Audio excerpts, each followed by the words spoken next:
Paquette of Soltar Solutions, and I'm here today on Focus Forward. I have an amazing guest for you today. I have Mark Adams, and we are going to talk about product sourcing. So, Mark, thanks so much for coming on. Oh, thanks for having me. Excited to be here. I'm very excited to be talking to you about this topic today. Can you tell me, how do people find the new hot product? Well, the new hot product is something that I've never put a lot of stock into because I think this is something that I want to sell a year from now, 5 years from now. And I use the ubiquitous example of like a cutting board. It's been around for 50 years. It's probably going to be around the next 50 years. I see a lot of people now want to do things like selfie sticks and things like that, and that's fine. And you might be able to make a lot of money with that in the short term. But then again, all that work you did to market, all that work you did to get it seen is eventually going to fade as the demand for that particular product fades. So, Lori, my thought in this is, yeah, there are sexy hot products out there, and it's fine if somebody wants to do them.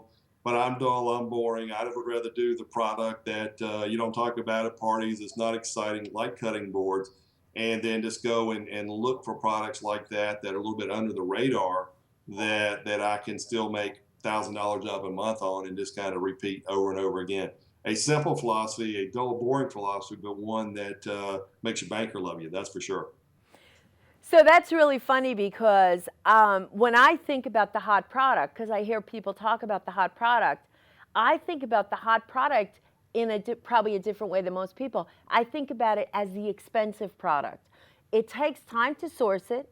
You have to Mhm. buy it. You don't know when it's not going to be hot anymore, so you may get stuck with it. So you have to be careful of that. But the other thing is, chasing that hot product, you have to constantly be chasing the hot product. Exactly. And I would rather work once and then be paid on an ongoing basis. And then if I do any other work, it's another income stream other than just having to replace the existing income stream. That's just called being an employee pretty much. And I would rather not do that. I'd like to think in real terms of when I get paid from Amazon, it's much like royalties because I've done that work once. And yeah, there's also a bit of routine maintenance along the way. But chances are, if you get a product up and running and it's profitable, it's going to stay pretty close to there. So again, I come back with a simple philosophy of just do some basic products, do things that are not innovation. I think sometimes is highly overrated because if you're always out there tracing something that's new, you not only have to hope the product or the market responds, but you've also got to educate the market into what your product is, what it does. And then usually by the time all that's passed, you really haven't made any bit of money. I mean, the hot products are like hitting the home run, but what really wins baseball games are hitting a lot of singles. And again, I know it's not exciting, but dull is what just puts money in your account. Well, this is, I think, amazing advice. I do have a question about product sourcing. So if we're not looking for the hot product, what's the criteria that you use to determine what products you go into? Well, Lori, one of the things I did, I mean, I'm somebody who is kind of on the artistic side of things, the conceptual side of things.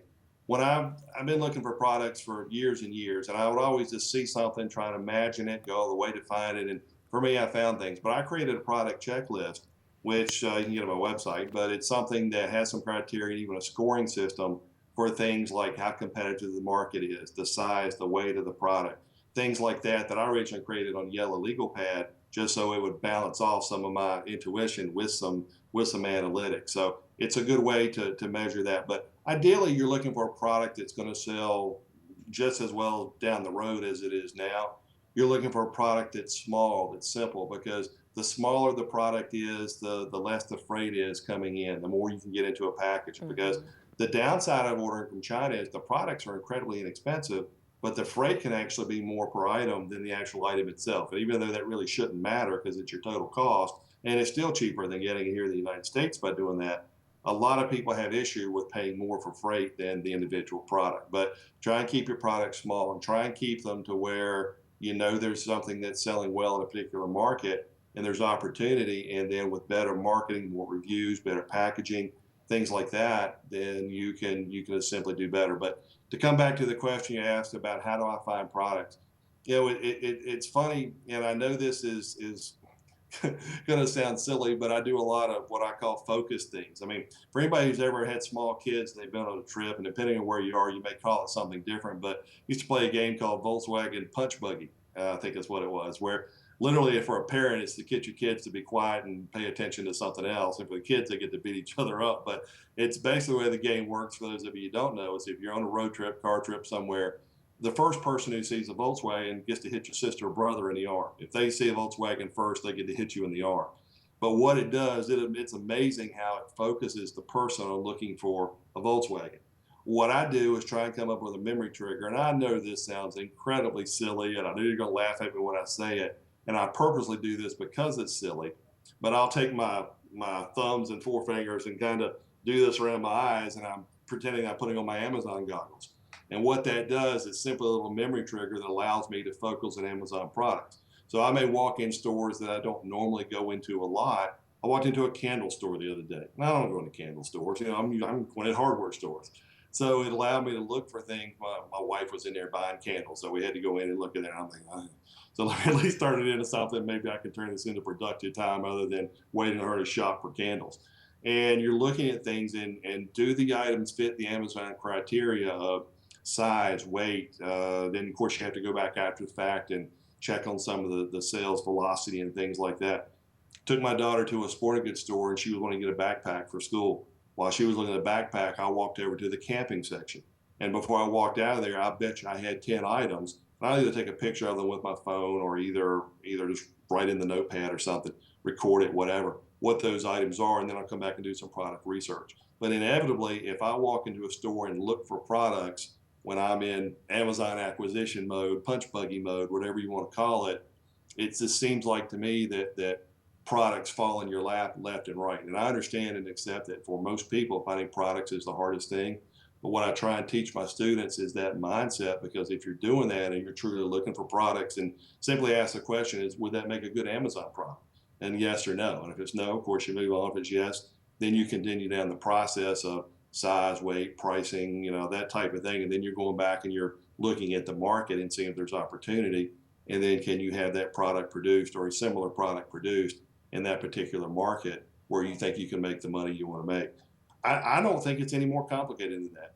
I find people obsess over things. I think the biggest issue, probably, Lori, is that people look for the perfect product, which has never existed and never will exist, or they're looking for that $50,000 a month product, which is silly.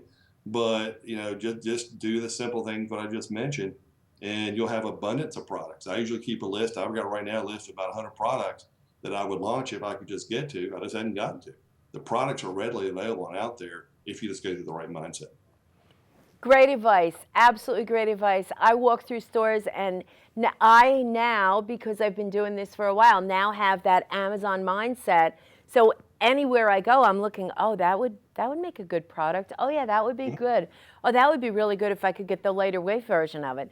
So yeah, you find yourself, it's like any training, you become much more myopically focused. It's selective perception. One of the things I want to ask, because I looked at your list and I thought your list was really comprehensive, that checklist, and there were some surprising things on that checklist. What are the 3 most surprising things, or the 3, what would end up being the 3 overlooked things that people don't consider when they're outsourcing products for Amazon? I think the relationship with the supplier is important. And because you got to be able to have a good working relationship, you got to have good effective communication and timely communication. I think the other thing is that when you're looking for products, the thing that people miss on quite often is the quantities involved. And I can go into a several-hour discussion or presentation on inventory management and the concepts of, I got degrees in economics and all this stuff. So I approach all this with economic terms of inventory management and inventory terms and velocity of money and all those things that took me 4 years to learn in between drinking beer in college that I think apply here as much as anything. But people overorder their inventory and they have all of their money tied up in inventory. Mm-hmm. And that's probably one of the things to be aware of, is that you start seeing that you're having sales, but as you increase your sales to support the continued growth, you have to continue to put money back into your inventory. You wake up one day and maybe you've got, you're making sales, but you haven't seen a whole lot of money because you've moved it all into inventory. And now there's $25,000 there, $50,000 in your inventory, and you haven't taken a lot out. because you haven't managed the right quantities. You haven't, you'll send it by sea freight, which takes 2 months and ties up all your money there, as opposed to getting quicker, faster, smaller orders and turns. And again, that's a whole other topic we could get. That's a very complex topic we could get in and discuss. But that's something I think people miss quite often. So that's something I think is important. And I think too is that for most people, you want to be proud of what you're doing. I mean, you don't have to have the perfect product. There is no perfect product, whatever it is. Everybody thinks they want to sell a $100 product and make it a quality product, a $100 product, and sell it for $10. Well, if somebody's buying a $10 product versus a $100 product, there should be quality differences. There's room for every product quality at different price points. So just decide on where you want to be, make a product at that price point, and as long as again it's as best you can for that price point, you're fine. So those are some maybe off the kind of tangent direction type of things, but those are some things I think to be aware of, I guess. Great advice. It's interesting you mentioned the supplier because I know someone who has a very healthy Amazon business and is actually selling one of the brands simply because they don't like doing business with the supplier. And it's very lucrative. But they're like, you know what? I don't want to deal with them anymore. They're not easy to deal with, and I'm just going to get rid of it. Isn't that interesting? That sounds like something I would have done in the past, but I'm sure they have pursued maybe finding other suppliers. And again, don't know all the specifics, but this is a business that will allow you options like this because as you have your knowledge in doing this, I mean, one of the plans I have is I have multiple brands, and as I increase certain brands and get them to the volume where I want, I will eventually sell off one of those brands. I mean, I built up and sold 6 physical, tangible product businesses in my life. And part of my strategy or exit strategy in some of this is selling some of those brands as they become worthwhile from a financial standpoint. But coming behind those brands, I'll have a new brand. I'll have something that's mid-range and growing. So again, I could care less what the product is because I have the knowledge, and anybody who does this will as well, to have the knowledge to completely build in another product area. So yeah, you got lots of options here. If you don't want to keep it, sell it. If you don't like somebody, move on. Life's too short, as the old expression goes. I love it. It's very true. I hope that you're going to come on again and talk about building and selling brands because it's something that I think people need to keep in mind that that's an option. Well, what's coming, and I'm even looking into a little bit of this myself, and I can't say I'm close, but the idea has been bouncing around in my head for a while now. This industry, really, for lack of a better community industry, is still evolving. And as time goes on, and in the not too distant future, some of these Amazon brands mature, you're going to start to see a marketplace to be able to buy and sell. I actually had a live conference in Florida back last September, I guess it was. And there were 3 people who attended. They literally were for lack of a better word, investment bankers that they were looking for brands to buy because they had money to buy an established brand they were going to take and enhance.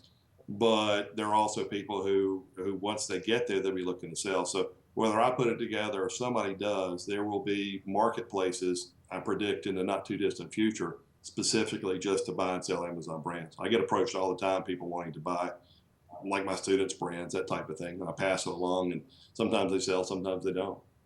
Very interesting. Yes, it's an option. And for someone like me that builds brands, I think it's a very interesting concept to think about being able to create that brand, put that out on Amazon, build that, and then release that out there for sale. I think it's a brilliant idea. Well, in concept, it's a little more complex, but it's kind of like flipping houses. Mm.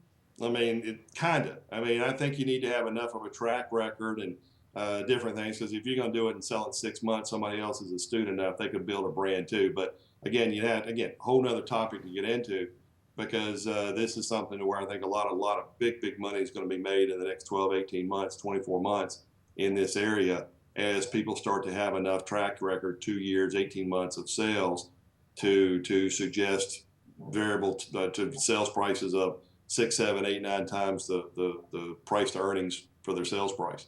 So it's coming. I just don't know the time frame, but it's coming. It's very interesting to think about. Thanks so much for coming on the show today. You've given us so much great advice. It's amazing. Thank you. Well, thank you for having me. Very happy to be here. That was amazing show. Another amazing show with Mark Adams. It's just every single time I talk to someone like Mark and talk, think about what's going on in Amazon, watch kind of what's happening around, new ideas come up on about how to make money. So it's just amazing to me. And the thing that I like, it seems to me, is that there's a business model for just about anyone on Amazon. No matter what you're looking for, no matter what your skills are, there's a way to make money on Amazon using them. So thanks so much for being here today. Lori Flaquer, Focus Forward, and please subscribe. Bye-bye now.